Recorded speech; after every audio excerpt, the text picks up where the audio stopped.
All right, today we are diving deep into a concept that honestly changes how you see everything in business. It's called identity loyalty, and it comes from Alexander Chernev's The Customer Science Handbook.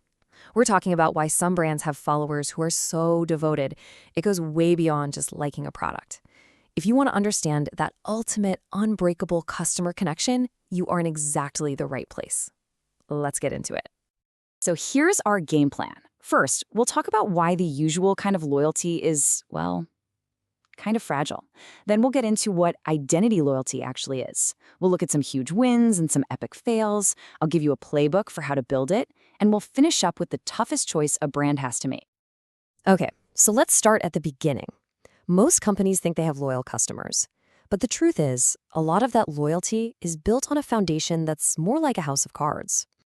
And I really want you to think about this for a second. For your own business, or even just for the brands you buy from, what's holding that relationship together? Is it rock solid, or could a slightly better offer make it all crumble tomorrow?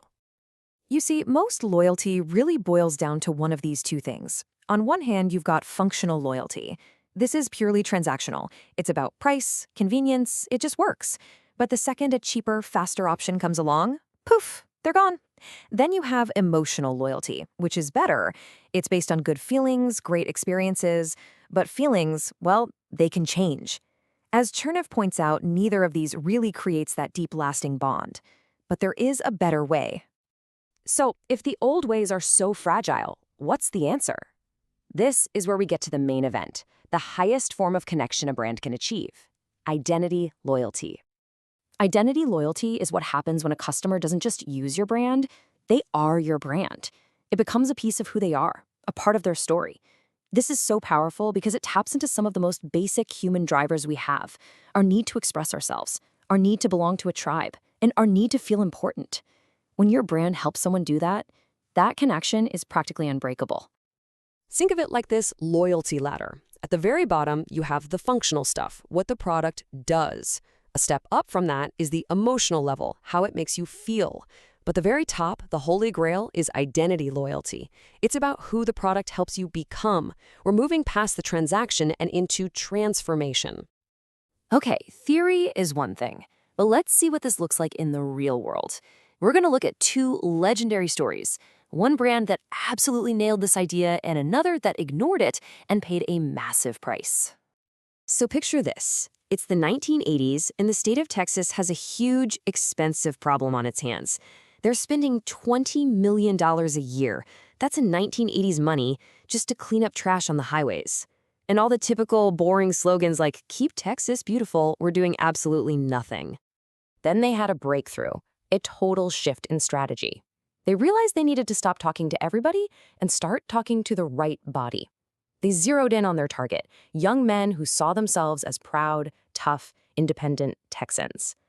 The campaign wasn't a polite request anymore. It became a challenge that spoke right to their identity. And the result?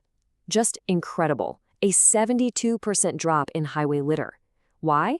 Because "Don't Mess with Texas" stopped being about trash. It became a badge of honor, a declaration of who you are. Not littering wasn't about following some rule anymore. It was about being a proper Texan. That right there is the power of identity. Now, for the other side of the coin, the cautionary tale. In 1985, Coca-Cola decided to change its formula. They thought it was just a smart business move based on taste tests, but they completely misunderstood their customers. Just listen to this quote.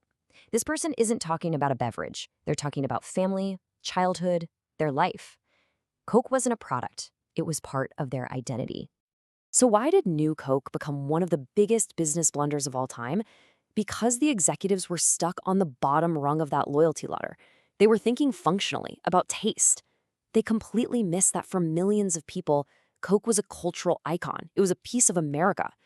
When they took it away, people felt like a part of their own personal history was being erased. The outrage was so huge, it forced them to bring back the original. A powerful, powerful lesson. So, we've seen what it is and why it matters. The big question now is, how do you actually build it? How can you intentionally create this kind of incredible loyalty? Well, one of the smartest ways is to play the long game. Start early, when a person's identity is just taking shape. Look at Porsche. Their ads aren't really for the people who can afford a Porsche today. They're for the teenager dreaming on their bedroom wall.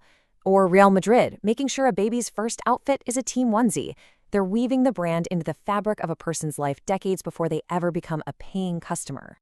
Now, besides starting early, there are 3 core strategies you can use. First, you have to define and live your core values. Think about Dove's Real Beauty campaign. That was about so much more than soap. It was a stand that connected with people on a deep, personal level. Second, you have to build a community. Lego is the absolute master of this. Their fans don't just buy bricks. They belong to a global creative tribe. And third, you have to help people express themselves. Nobody buys a Harley just to get from point A to point B. They buy it to say something about who they are.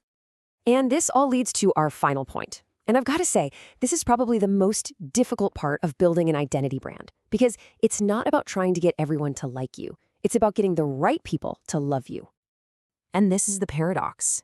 To create a really powerful identity, one that people connect with deeply, you almost have to be willing to alienate someone else.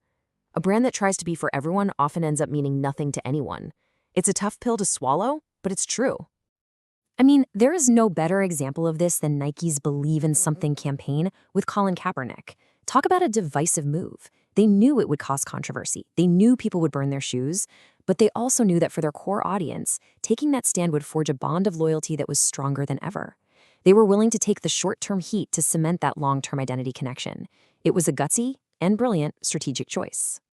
And that tagline, it's really the whole philosophy in a nutshell, isn't it? That's what identity branding is all about. It's a declaration of who you are and what you stand for. Nike wasn't just selling sneakers. They were selling a conviction. So I'll leave you with this one final question. Because at the end of the day, whether you're building a billion-dollar company or just your own personal brand, the deepest loyalty doesn't come from a better feature or a lower price. It comes from having a real, honest-to-God answer to this. What do you believe in? Thanks for joining me.